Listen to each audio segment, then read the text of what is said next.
What does silence look like? In a crowded, echoing courtroom, silence can look like guilt. It can look like defeat. For Clarice Vance, a 26-year-old woman with no family and no connections, her silence on the witness stand was a confession to the world.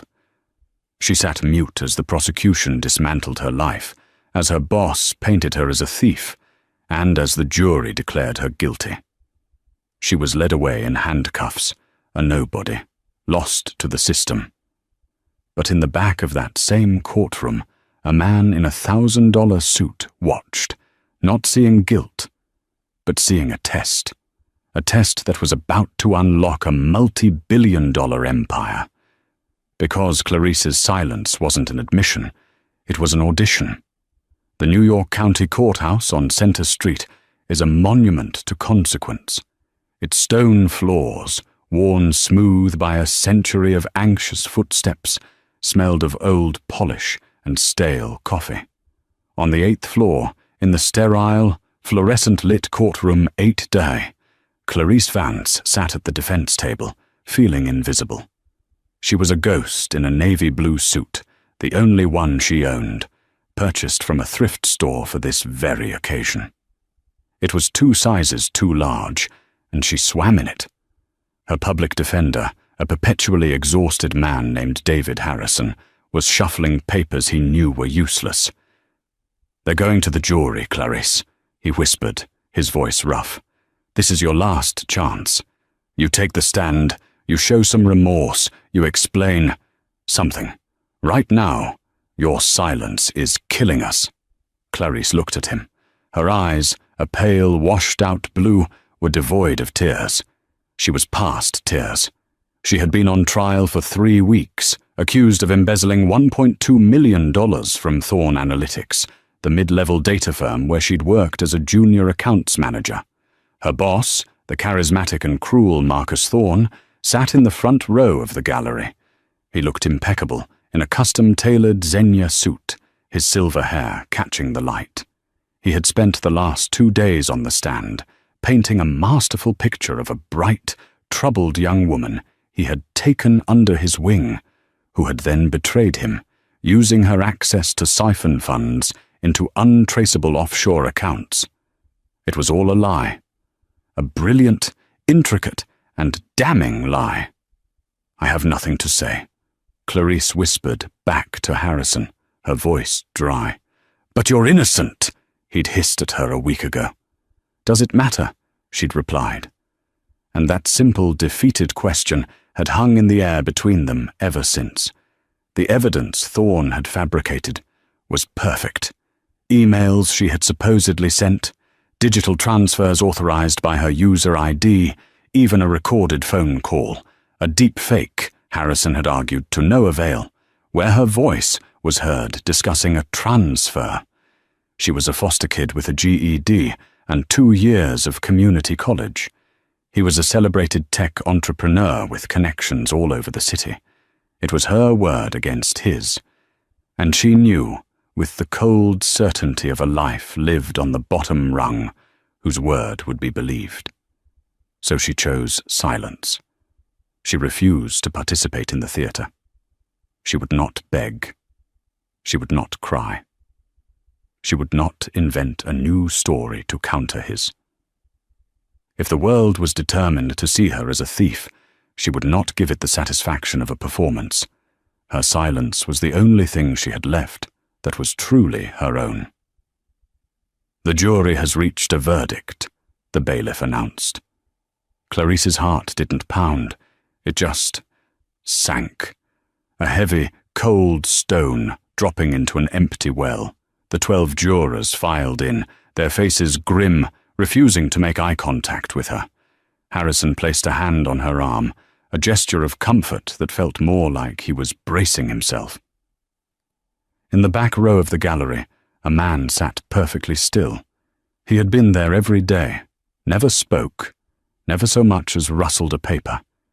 He was older, in his late 60s, with a face like carved granite and eyes that missed nothing. He wore a Brioni suit that cost more than Clarice's entire life earnings.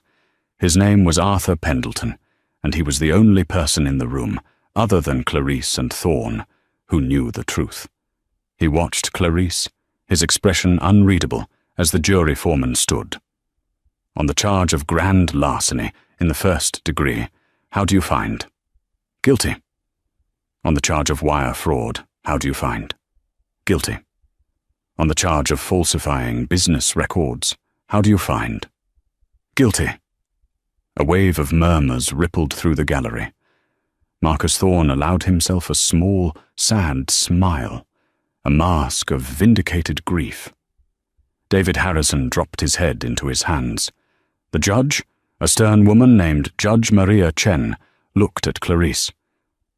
Ms. Vance, do you have anything to say before I schedule sentencing? This was it. The last moment.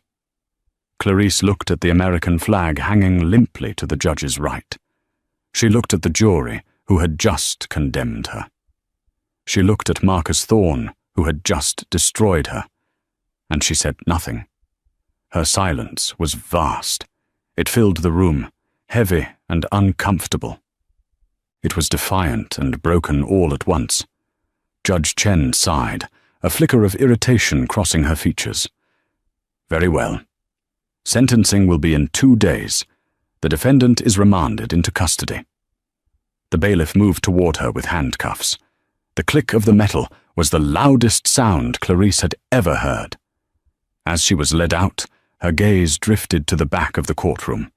She locked eyes with the man in the Brioni suit. Arthur Pendleton didn't look away. He simply watched her, his expression a perfect, neutral mask. Then, he ever so slightly nodded. Not in agreement, not in sympathy. It was a nod of acknowledgement, of completion. Clarice was led away, the steel door of the courtroom closing behind her, shutting out the world. The trial of Clarice Vance was over. But the test of Silas Croft had just been concluded. The holding cell at the courthouse was a study in institutional grey. The concrete walls, the metal bench, the thick, barred door, all painted the same shade of oppressive, soul-crushing neutrality. Clarice sat on the bench, her back straight, her hands clasped in her lap. The thrift store suit jacket was bunched around her. She was now a convicted felon. Her life, a fragile structure of paycheck-to-paycheck survival, had been a house of cards. She'd clawed her way out of the foster system, a system that had spat her out at 18 with a duffel bag and a bus pass. She'd worked 2, sometimes 3 jobs, barista, night shift stocker, data entry, to save enough for a community college associate's degree. Getting the job at Thorne Analytics had felt like a miracle. A real office, a salary, health insurance. Marcus Thorne had seemed like a mentor, praising her meticulous work, her head for numbers. You're going places, Clarice, he'd said, all teeth and charm. The setup had been insidious. It started 6 months ago. Clarice, I need you to handle a sensitive client account, he'd said, closing his office door. It's delicate. A high-profile individual needs to be off-book for privacy reasons. Just a temporary escrow. He'd had her create a series of shell accounts, calling them project buffers. He'd had her move money, reallocating funds. She'd questioned it once. Mr. Thorne, this structure seems unusual.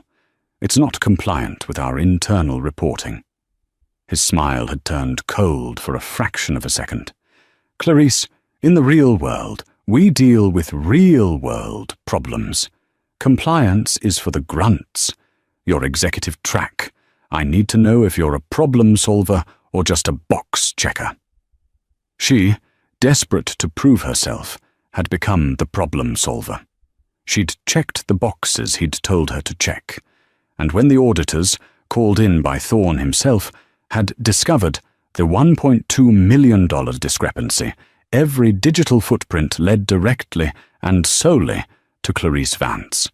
The sensitive client accounts were empty, the money vanished, and Marcus Thorne had an airtight alibi, a keynote speech in Chicago, the day the final, largest transfer was made. An authorization, of course, that had come from Clarice's terminal. A key scraped in the lock. The heavy door swung open. It wasn't a guard. It was Arthur Pendleton. He stood in the doorway, the grey light of the cell seeming to bend around his expensive suit. He exuded an aura of such profound power that the armed guard behind him seemed like his personal assistant. "Miss Vance," he said, his voice a low baritone. He did not enter the cell, but addressed her from the threshold. Clarice looked up, her expression wary. "I have a lawyer. Mr. Harrison is a good man, but he is out of his depth," Pendleton replied, as if discussing the weather. "I am not here to offer legal counsel." "Who are you? You were at the trial every day." "My name is Arthur Pendleton. I am an executor." "An executor? Of what?" "An estate, and, in a broader sense, an executor of a promise." He checked his watch, a Patek Philippe that was subtle, and Clarice recognized from Thorne's boasts worth more than her old apartment. "Why are you here?" Pendleton met her gaze. His eyes were not unkind, but they were deeply assessing. "I am here to ask you, now that it is over, why you remained silent. You are an intelligent woman. You knew the evidence against you was strong. You knew your silence would be interpreted as guilt. Mr. Harrison told you as much. Yet you said nothing." Clarice stood up, a spark of her old fire returning. "And what did you want me to say? Did you want me to cry and beg? Did you want me to invent a better lie than his? Marcus Thorne owns the company. He owns the IT logs. He owns the lawyers. He built the cage, gave me the key, and then called the police, telling them I'd locked myself inside. What good would screaming have done?" She paused, taking a breath. "I didn't lie. I didn't create fake evidence. I didn't try to frame him back. I just stopped playing. It was his game, his rules. My silence was the only true thing I had left." Pendleton stared at her for a long, unbroken moment. The small, cold cell seemed to hold its breath. Finally, he nodded again. That same small, profound gesture from the courtroom. "As I thought," he said, almost to himself. "You have your grandmother's spine." "My grandmother? My grandmother died before I was born. I never knew her." "You know more of her than you think," said Pendleton. He stepped aside. "Your conviction, Miss Vance, is being vacated." "What?" Clarice's blood ran cold. "Is this another deal? Does Thorne want something else?" "Mr. Thorne is irrelevant. The district attorney's office has just received new, irrefutable evidence, a complete confession, with full documentation from the actual party. The case against you has been dismissed with prejudice, all charges dropped. You are free to go." Clarice gripped the edge of the metal bench to steady herself. "A confession? From who? From Thorne?" "Not from Mr. Thorne. As I said, he is irrelevant. The party has requested anonymity. All that matters is that the system, which you so rightly identified as a game, has been corrected." The guard stepped forward.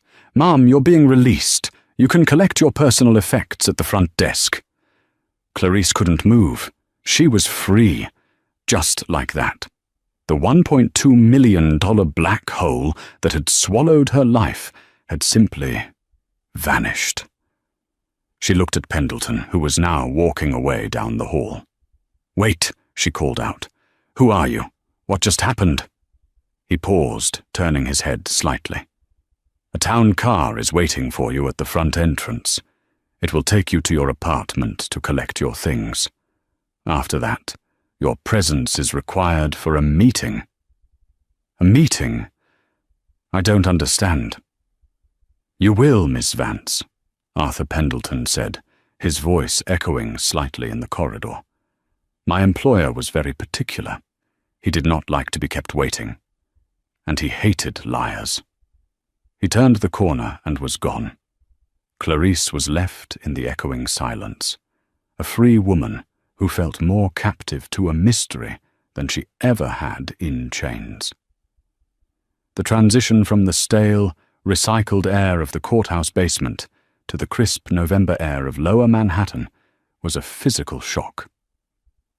Clarice stumbled out onto Center Street, blinking against the weak afternoon sun. The noise of the city, sirens, horns, the chatter of passers-by, hit her like a wave. She had been inside for only a few hours, but it felt like a lifetime. Her release had been processed with a speed that was both baffling and terrifying. And just as he'd said, a car was waiting. It wasn't just a car, it was a statement. A mirror-black Bentley Mulsanne, parked brazenly in a no-standing zone, its presence so dominant that the nearby traffic cops seemed to be actively ignoring it. The driver, a large man in a dark suit and earpiece, spotted her and immediately got out, walking around to open the rear passenger door. "Miss Vance," he said, his voice polite but firm. Clarice clutched the cheap plastic bag that held her personal effects. A single key, a tube of lip balm, and $17. "Where are we going?" "To your apartment first, Ma'am, to collect your belongings. Mr. Pendleton's instructions." She looked at the opulent leather interior. This car was worth more than a down payment on a house. "I don't think Mr. Pendleton was insistent, Miss Vance. He said to tell you, the test is over. It is time for the results." The test. That word again. Her entire trial. A test. A cold fury, purer and sharper than her earlier despair, began to burn in her stomach. She got in the car. The ride to her apartment in a rundown building in Astoria, Queens, was silent. The Bentley moved through the city traffic like a shark through water, other cars seeming to part for it. She lived on the 4th floor of a walk-up. The eviction notice she'd been dreading was taped to her door, stark and official. The driver waited at the bottom of the stairs. She had 20 minutes. Her apartment was small, furnished with items left by previous tenants and finds from the side of the road. It wasn't much, but it had been hers. She packed her few clothes, a handful of books, and a framed, faded photograph of a woman she'd been told was her mother. It was the only personal item she owned. She walked out of the building with a single, worn suitcase, leaving the eviction notice on the door.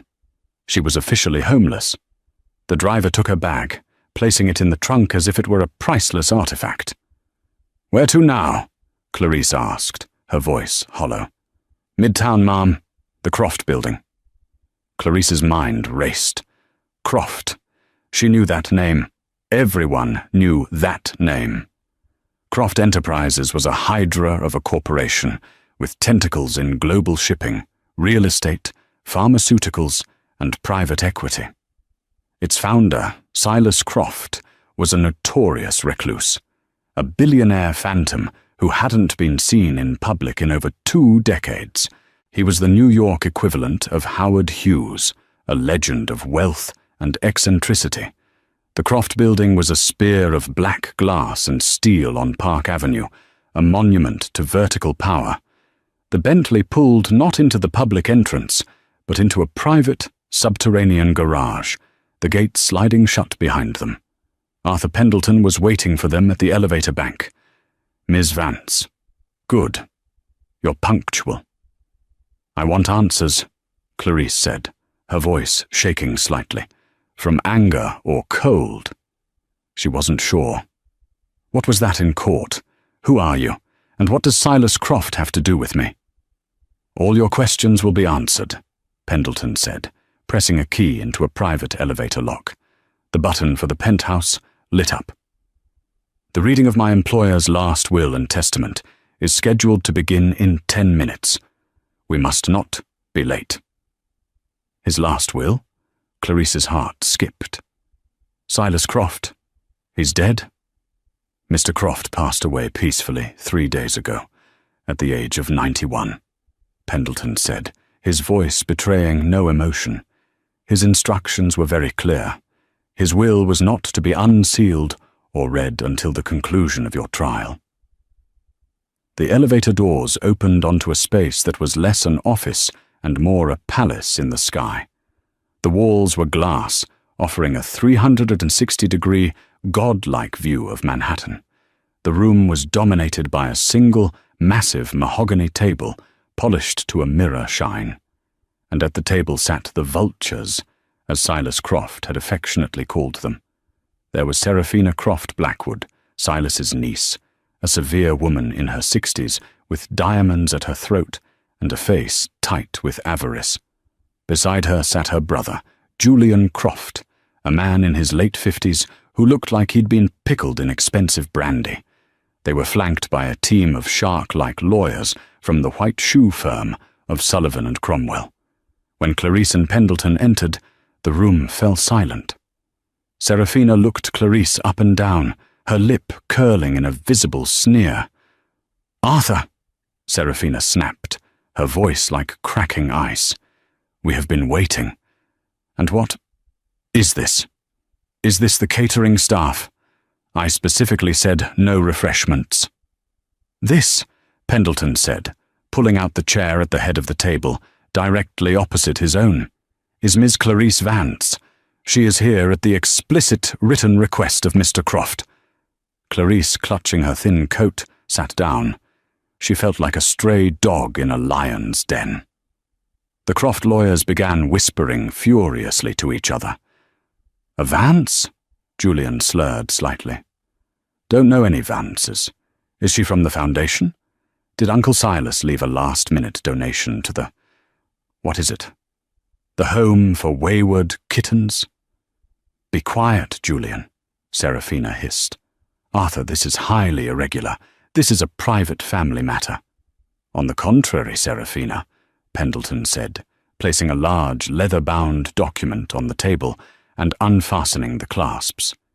"This is a private estate matter, and as of this moment, every person Silas wanted in this room is present." He cleared his throat, put on a pair of reading glasses, and began to read. "I, Silas Tiberius Croft, being of sound mind and body." The will began, as most do, with a dry, legalistic clearing of the throat.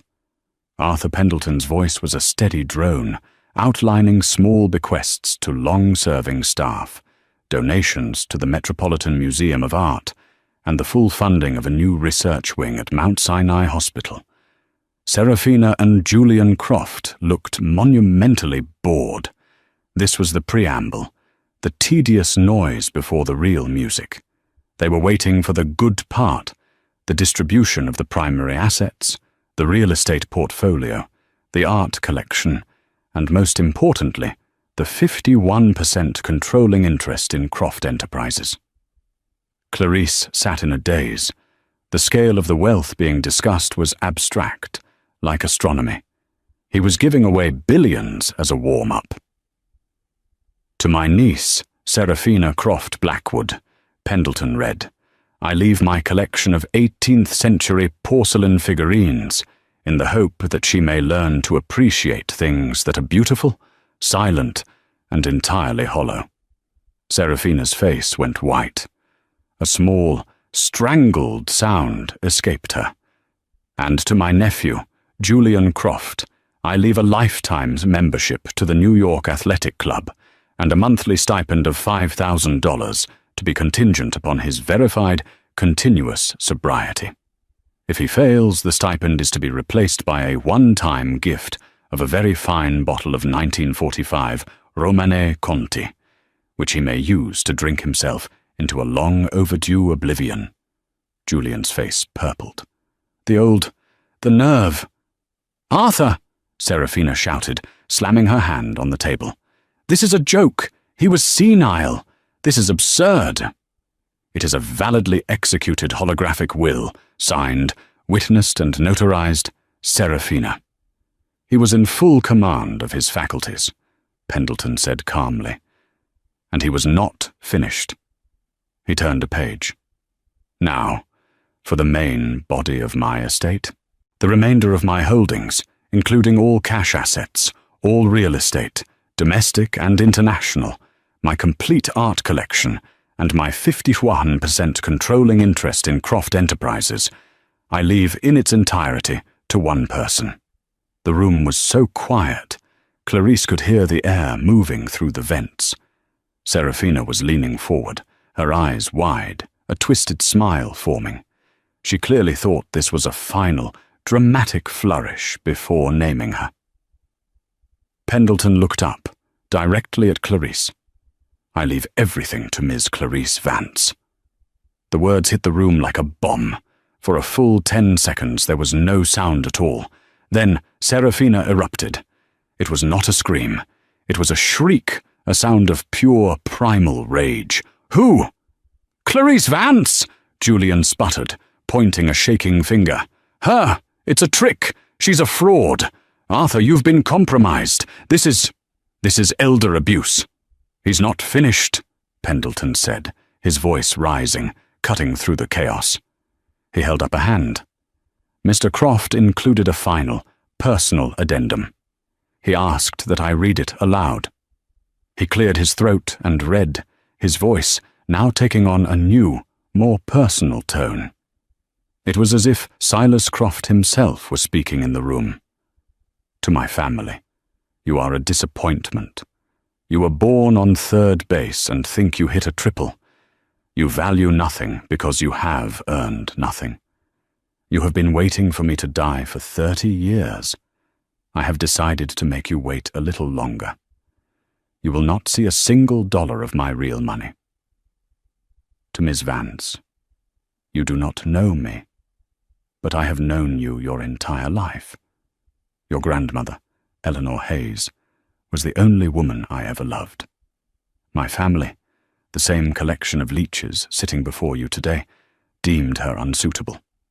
A poor telegraph operator's daughter. They forced us apart, and I, in my cowardice, let them. It was the great and only regret of my life.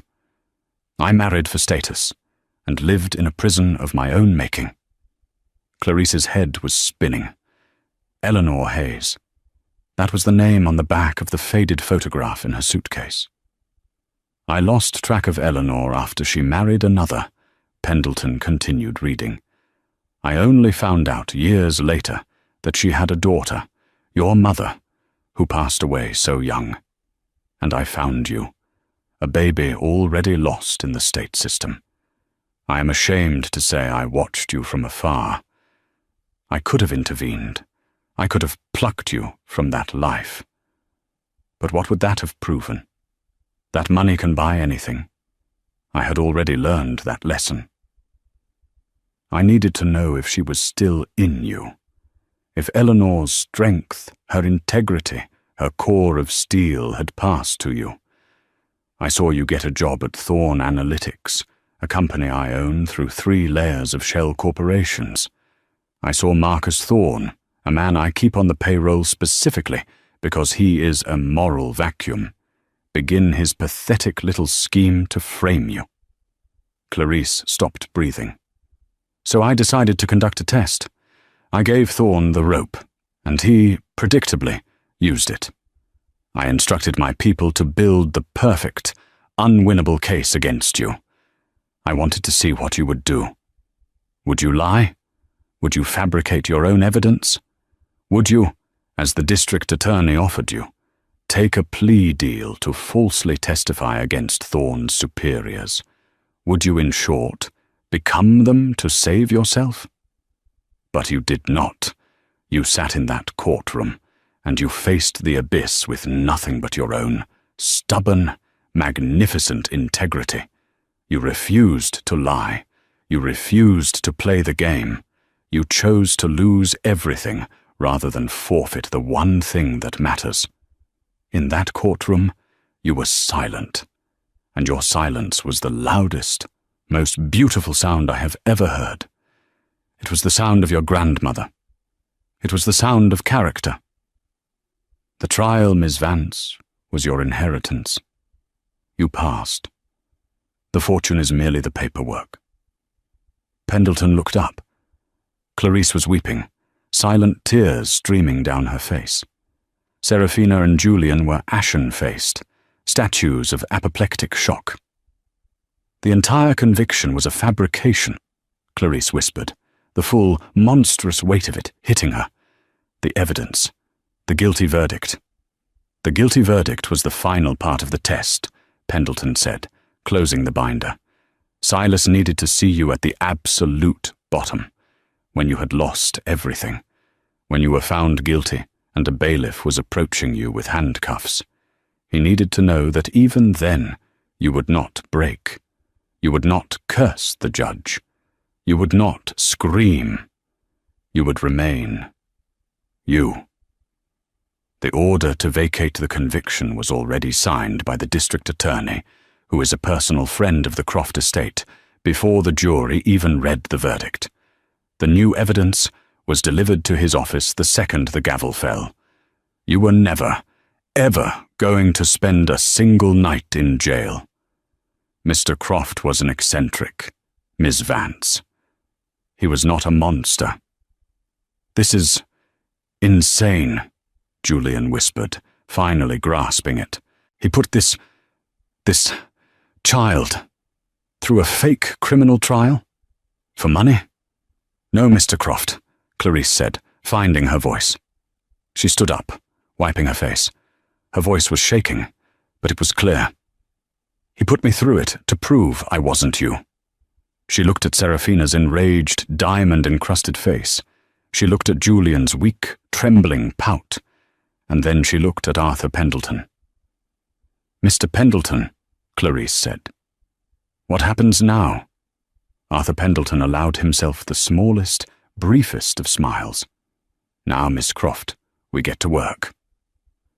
The days that followed were a blur of disorientation and power. Clarice Vance, the convicted felon, was gone.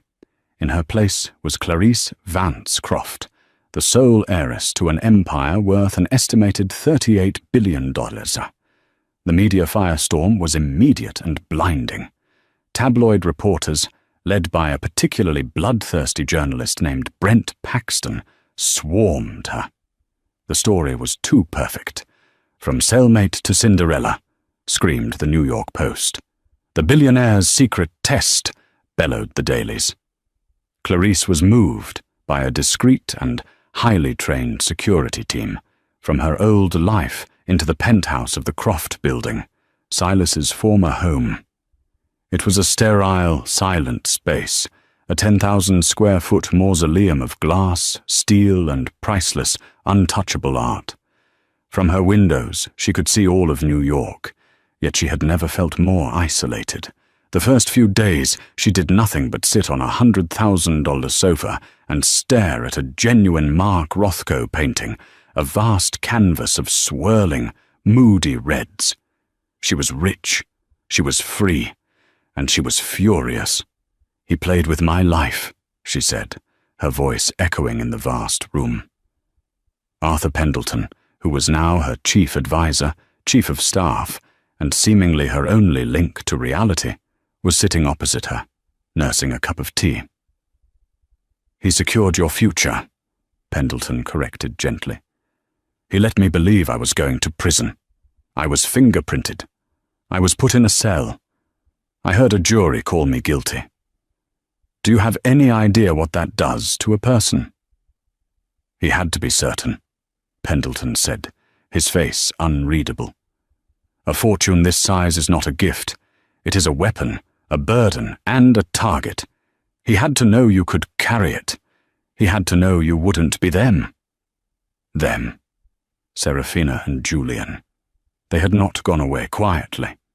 The day after the will reading, they had filed a lawsuit to contest the will, claiming undue influence and lack of testamentary capacity. Their lawyers, the Sharks from Sullivan and Cromwell, had immediately filed a motion for an emergency injunction to freeze all of Silas's assets, pending the outcome. "They are claiming you and I conspired to defraud a senile old man," Pendleton said, looking at a document on his tablet. "They are claiming the trial was a deranged fantasy, and that you, Miss Vance, are a con artist of unparalleled skill who seduced your way into the will." Clarice laughed, a bitter, dry sound. "Seduce? I was in a holding cell. They are also, and this is more concerning, leaking information to the press, specifically to Mr. Paxton." A new story had just dropped online. It featured a source close to the family who claimed that Marcus Thorne, the ex-boss, was now telling a new story. Clarice read the article. Thorne, his reputation now in tatters after the revelation that his company was a mere puppet of Croft Enterprises, was singing. He claimed Clarice wasn't innocent. He claimed she had been in on a separate, real scheme to defraud the company, and that Silas Croft had only bailed her out at the last minute because of a senile infatuation with her grandmother. He claimed the test was a cover story. "He's lying," Clarice said, her stomach twisting. "Of course he is," Pendleton said. "He's a cornered animal. Serafina and Julian likely paid him a great deal of money for this new, convenient truth. It's a classic pincer movement.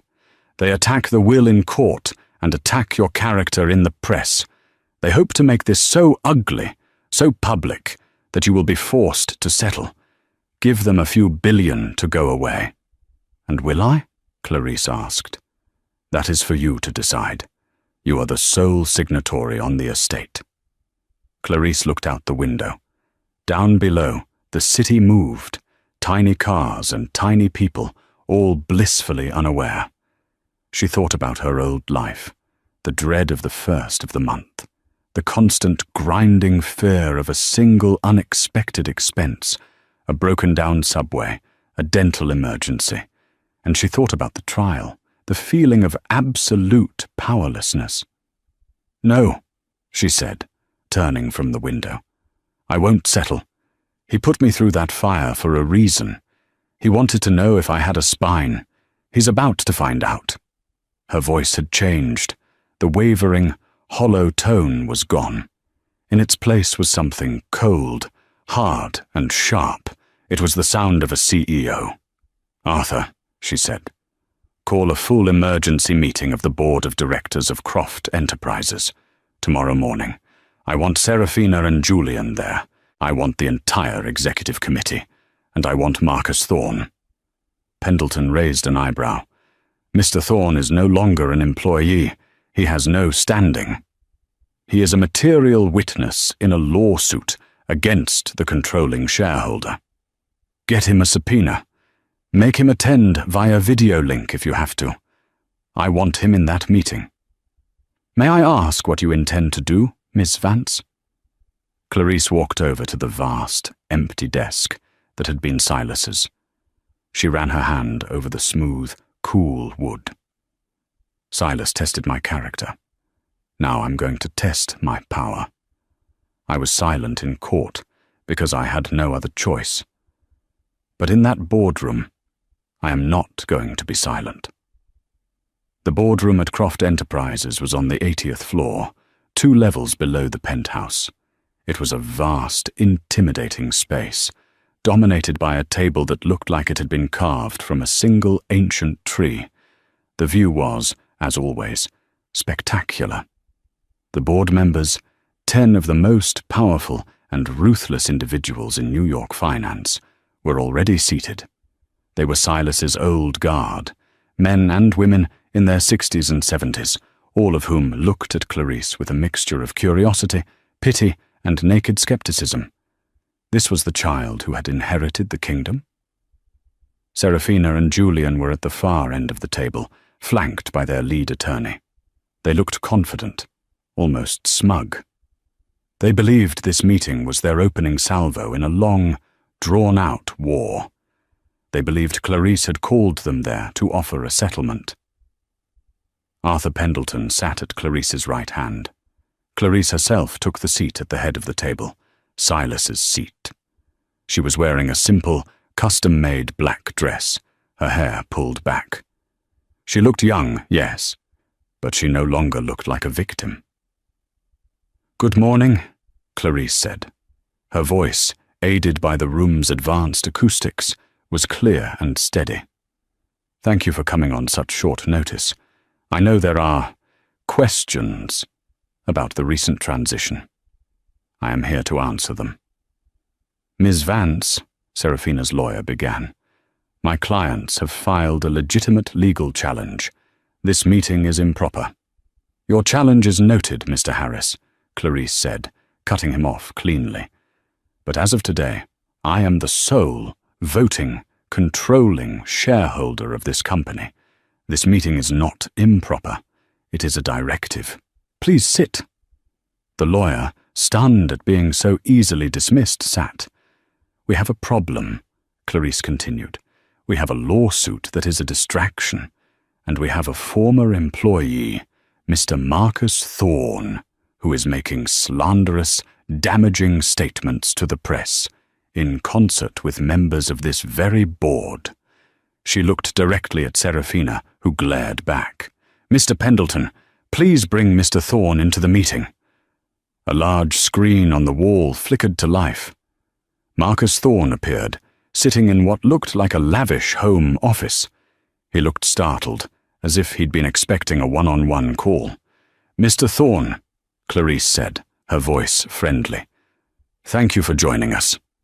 "I'm here," he snapped, "against the advice of my counsel." "What is this?" "This is an opportunity for clarity," Clarice said.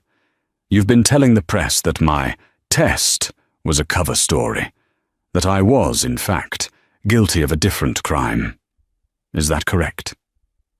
Thorne, seeing Serafina on the screen, gained confidence. "That's right. You were playing your own game. You were siphoning money long before I—" He stopped. "Long before you framed me for the crime you did commit?" Clarice offered sweetly. "This is a farce," Serafina shouted. "She's a liar. She's admitting it." "I'm admitting nothing," Clarice said, her voice dropping, losing its warmth. "I'm clarifying. Mr. Thorne, you are a very good liar.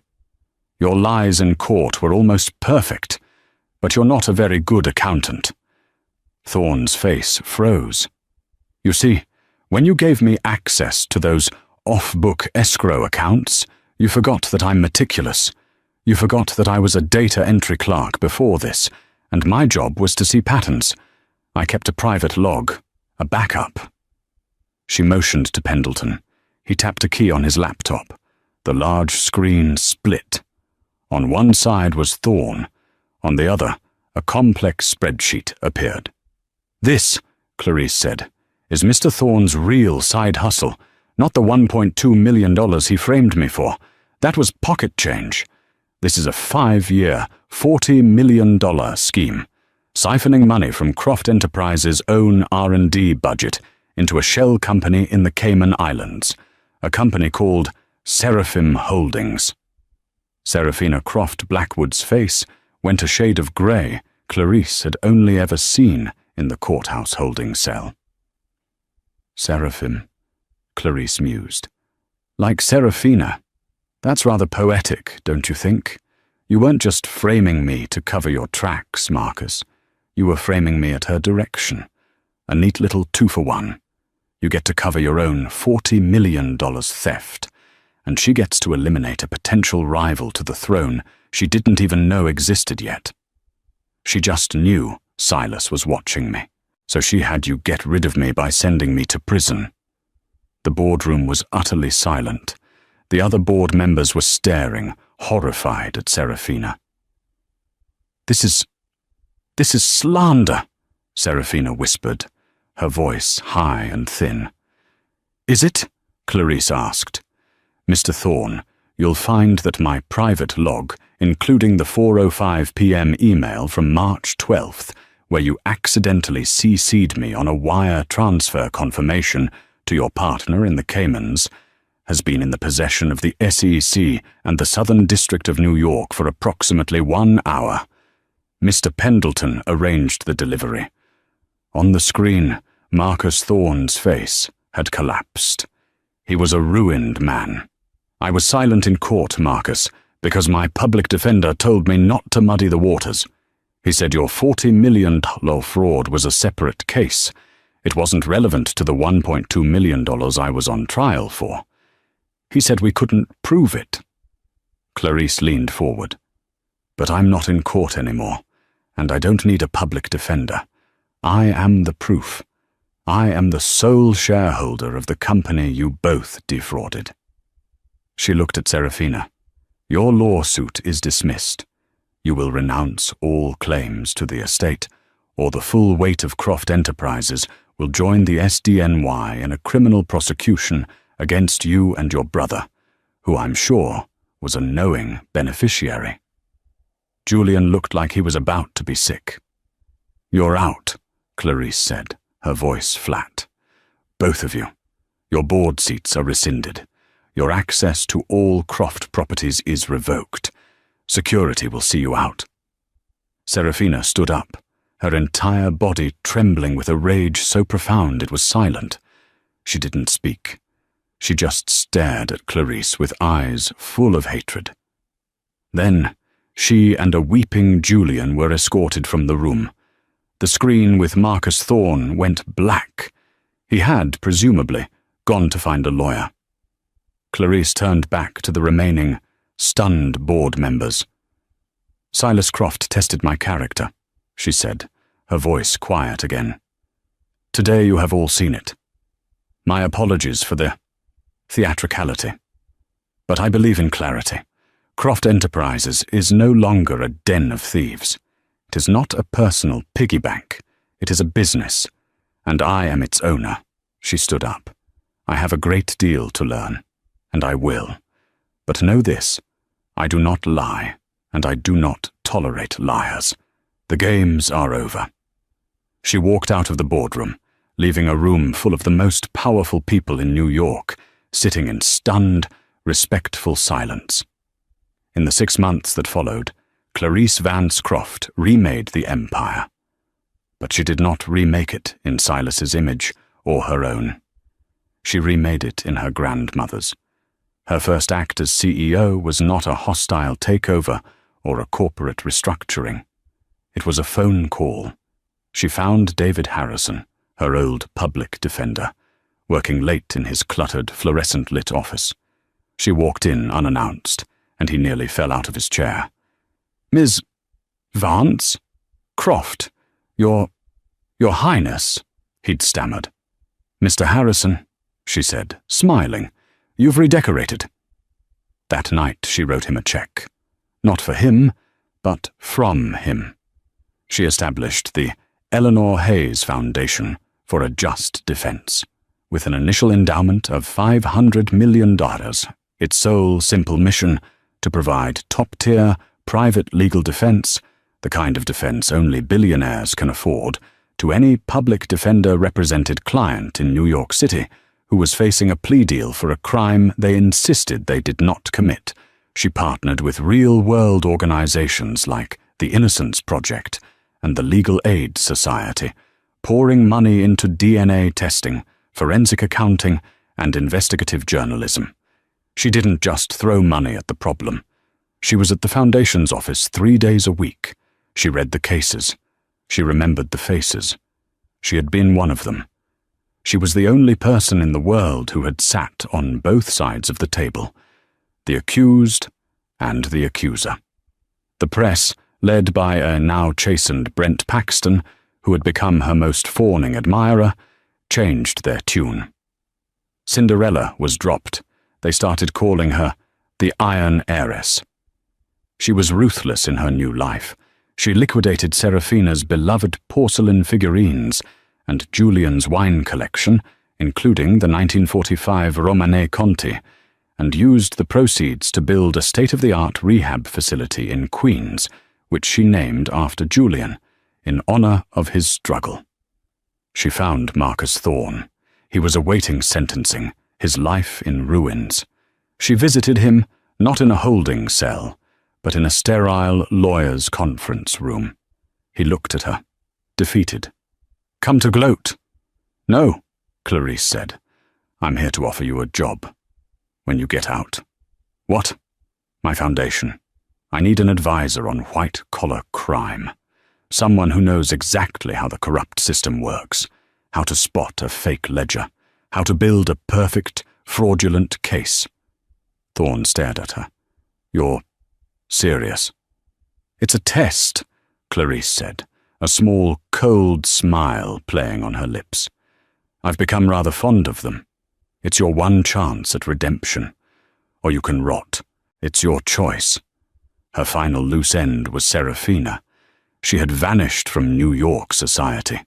Clarice found her living in a modest, rented apartment in Westchester, her assets frozen, her reputation destroyed. Clarice met her at a simple coffee shop, not as a billionaire, but as a woman. Serafina looked old and tired. The hatred was gone, replaced by a dull resentment. "What do you want, Clarice? To watch me drink cheap coffee?" "I wanted to understand why," Clarice said. "Why me? You didn't even know me. Why try to destroy me?" Serafina sighed, stirring her coffee. "Because he watched you. For years. I saw the reports from his private investigators. Clarice bought groceries. Clarice paid her community college tuition. He was obsessed. Not with you, but with her. With Eleanor. He spent his whole life trying to get back a ghost." She looked at Clarice. "You weren't a person. You were a symbol of his one great failure. And when he started his test, I knew. I knew he was going to give you everything. Because he wasn't testing you. He was testing us. And he set us up to fail, just as he set you up to win." "He gave you every advantage," Clarice said quietly. "You were born a Croft." "And you were born a Hayes," Serafina countered. "In his eyes, that was the only begotten name. We never stood a chance." Clarice finished her coffee. She placed a small, simple key on the table. "It's a house," Clarice said. "In the country. It's not a palace. It's where my grandmother was born. Silas bought it, but never lived there. It's in your name now. There's a trust, enough to live on. Comfortably, but not extravagantly." Serafina stared at the key. "Why?" "Because Silas tested my integrity," Clarice said. "He tested your greed. He tested Thorne's corruption. Everyone was tested, but no one ever tested his compassion. I guess that's my inheritance to figure out." Clarice stood up. "The games are over, Serafina, for all of us." She walked out of the coffee shop, leaving the last ghosts of the Croft family behind. She returned to her penthouse, but it was no longer a sterile cage. It was a command center. She stood at the window, looking out at the city. She was no longer the silent girl in the courtroom. Her silence had been her armor. Now, her voice was her weapon, and she was finally, just now, learning how to use it. In the end, Clarice Vance's story wasn't about the money. It was about the silence. We all have moments where the world demands we speak, to lie, to bend, to compromise just to survive. But Clarice's story is a testament to the staggering power of integrity. She proved that you don't have to be loud to be strong. Her silence wasn't empty. It was full. It was full of character, full of strength, and ultimately, full of a value that no bank account could ever measure. She was put through an impossible test, but the real test is what she did after. She didn't just take the money. She took the responsibility. She turned her pain into a shield for others, ensuring that no one else would have to face the system, silent and alone, ever again. What did you think of Clarice's incredible journey from the courtroom to the boardroom? What would you have done in her place? Let me know your thoughts in the comments below. And if you love stories where the underdog finds their power, do me a favor and hit that like button. Share this video with someone who needs a story of true strength, and be sure to subscribe to the channel. We have so many more stories to tell, and you won't want to miss a single one.